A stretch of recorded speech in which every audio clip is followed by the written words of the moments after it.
Birovdan qarz olganmisiz, qaytarishni esdan chiqarib qo'yganmisiz yoki ertaga beraman deb oradan 2 yil o'tib ketganmi? Unda sizga yaxshi xabarimiz bor.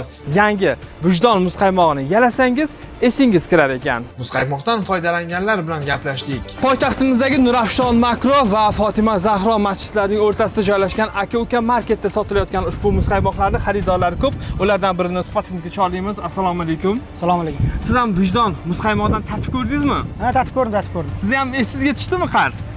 Ha, esimga tushdi. Aha, xo'sh. Siz mendan qarz ekansiz. Voy, o'chirib qo'ying. Mahsulotning ta'siri haqiqatdan ham sezilarli, faqat uni yeb bo'lgandan keyin nima bo'lishi hali bizga ma'lum emas.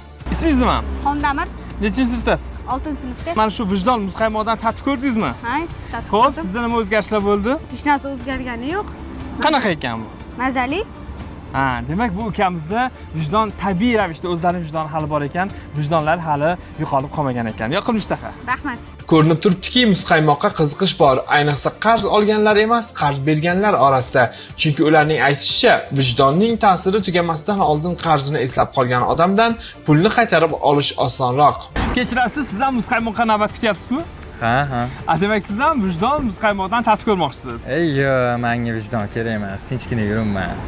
Bizga ma'lum bo'lishicha, vijdonni yeb turgan paytda insonning xotirasi ancha faollashar ekan, lekin muzqaymoq tugashi bilan Hamma tilidan bol tomib maqtayotgan o'sha aka-uka marketda sotilayotgan vijdon muzqaymog'idan biz ham tatib ko'rmoqchimiz. Yo'q, shart emas edi. Yo'q.